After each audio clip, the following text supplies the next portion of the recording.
Yay! Okay, so I came here to film a little video. Hope the weather won't screw me because there's some clouds in the sky and I usually film in front of this big window and I have a lot of light and sometimes I don't. So that sucks. So what do I even want to film today? I don't know. Let's see. So hello boys and girls. In today's video I actually wanted to talk about some things that we should let go of in the next year, in 2022. Now, will I follow my own advice? Probably not.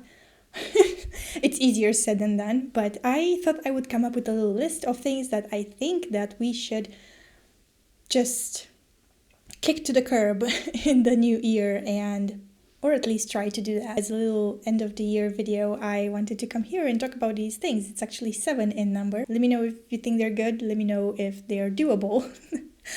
Probably for most of us they aren't, but you know, it's something to work on in the next year. So let's get going. So the first thing on my list is the fear of being alone. I have been living with this inside of me that sounds weird.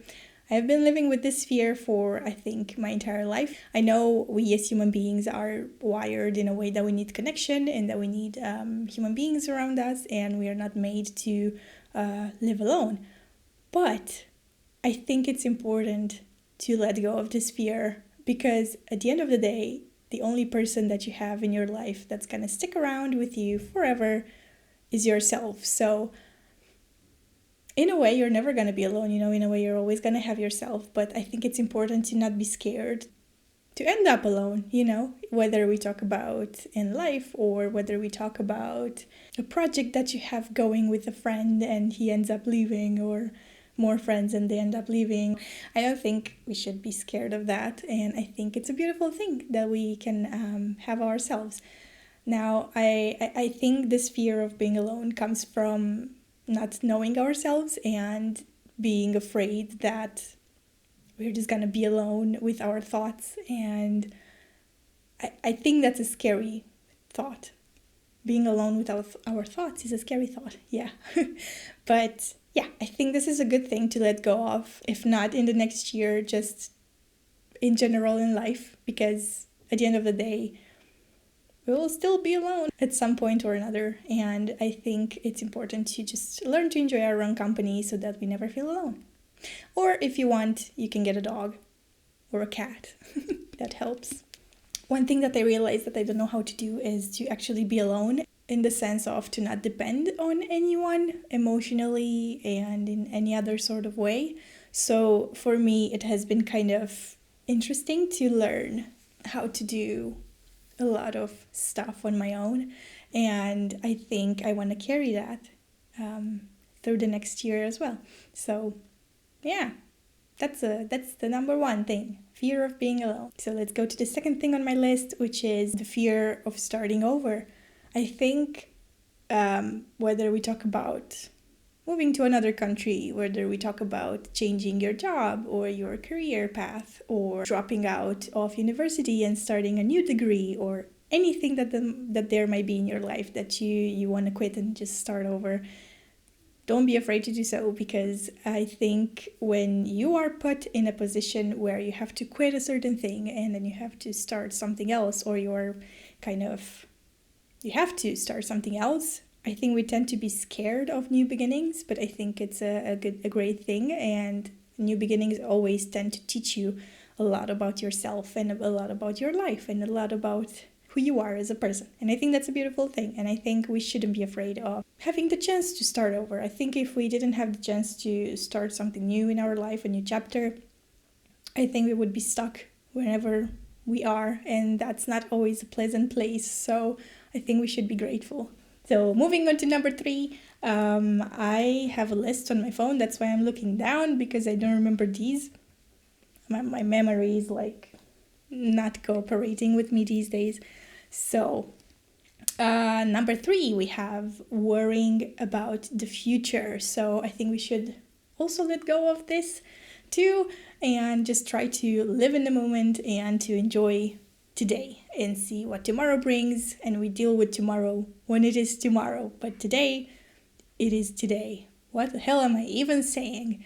I don't know, but I think we should stop worrying where our life is going to take us, because I am sure in the end it's going to take us into a beautiful place, and we each will end up wherever we need to end up. So no worrying, no reason to worry about the future. You'll see the future when it's going to come.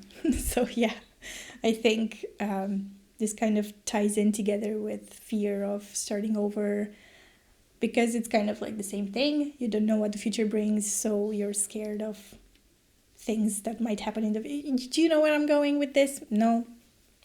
Okay.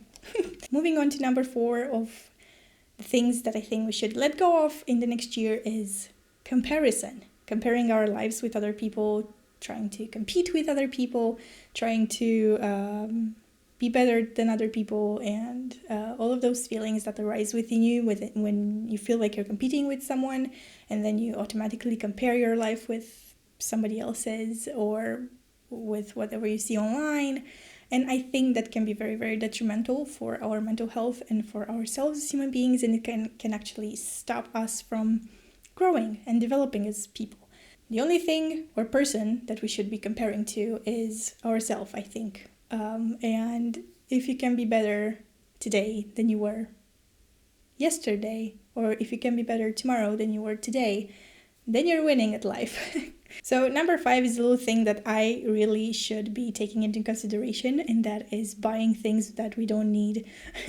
Because I tend to, overspend on clothes, let's say, right? And I have ordered in the past many clothes that I don't really wear, I don't need, and I think we could all be a little more mindful about what we spend on, and see, like, maybe we can invest those money that we spend on, clothes or a new gadget or whatever, into something else, or even donate them. Is that the crazy idea in today's world? But yeah, I think you could do more good with the money rather than spend them on something that's useless, or that will turn out to be useless. I don't know. I think that's a good thing to be mindful of. I really tend to find myself in these days where I don't feel so great mentally, and then I tend to go online and shop. And I'm like, what are you doing? You don't need anything. Buying something from Amazon and seeing it arrive at your door and opening the package and feeling that endorphins coming in your brain from opening the package and getting something new is not gonna last. That's not gonna last. And I keep repeating to myself, that's not a good thing for you, that's not a good thing for you, it's not gonna last, that's not gonna make you happy, that's not gonna make you feel better. It makes you feel better in that moment, but then it doesn't. And I keep repeating that to myself whenever I want to buy something new that I don't really need. But it doesn't always work. I need to get some post-it notes and just put them around my room to remind me of this, do not order. Maybe that's a good thing to keep in mind for 2022 if you don't want to think about all the other ones that I just talked about, and maybe this one is a good one for you. So number 6 on my list is actually one that really affected me this year a little bit, and I think we should let go of not expressing our feelings. And why do I say that? Because I think expressing yourself and your feelings is a beautiful thing, and I think we should do it more.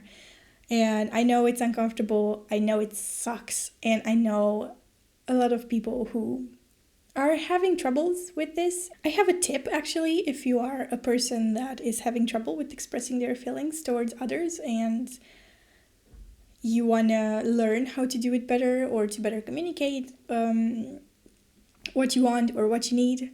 Try to talk to yourself. This is weird, I know, but I think we all do it. We all talk to ourselves. And I think a good thing is to talk to yourself. Try to open up your phone and write on your notes. And write about how you're feeling that day, as if you were talking to yourself. So as if you're talking to a friend or something, but it's actually yourself. And try to explain what you're feeling, what you're going through, what you're thinking. And I think if you do that for it's actually scientifically proven that if you do a certain task for 21 days, repeatedly every day, you're gonna get into the habit of doing that thing. And you could do that for 21 days if you want to. Or if you don't want to, maybe when you're feeling a little down or a little, I don't know, stressed about something, maybe try to gather your thoughts about that and just put them down on a paper. And I think it might help you to be able to express yourself better and to recognize your feelings and all of that good stuff. Moving on to number 7 on this list, and the last thing on the list, if you got bored of me, now is the chance to exit the video. Goodbye. The last thing that we should or try to let go of in 2022 is not having a self-care routine. And oh my god, I feel like, so Sundays for me are my self-care days where I just take a bath and do my skincare, my hair care and everything like that, read a book, stay in bed, just chill the whole day. In the past, I really misunderstood the importance of a self-care routine, and I think we should all implement that in our day-to-day lives.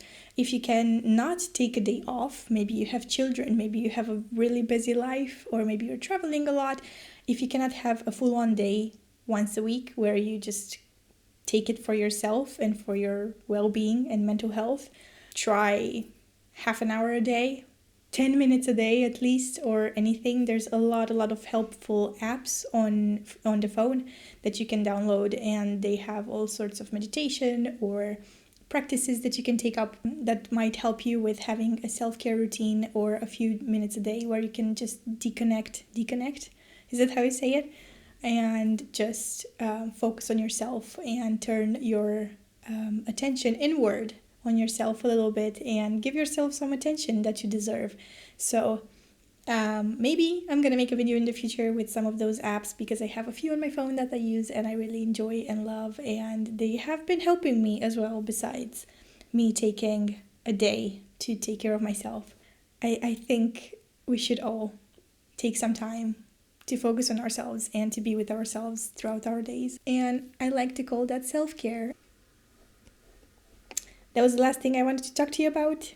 I hope you enjoyed it, and I hope you really liked this little video for the end of the year.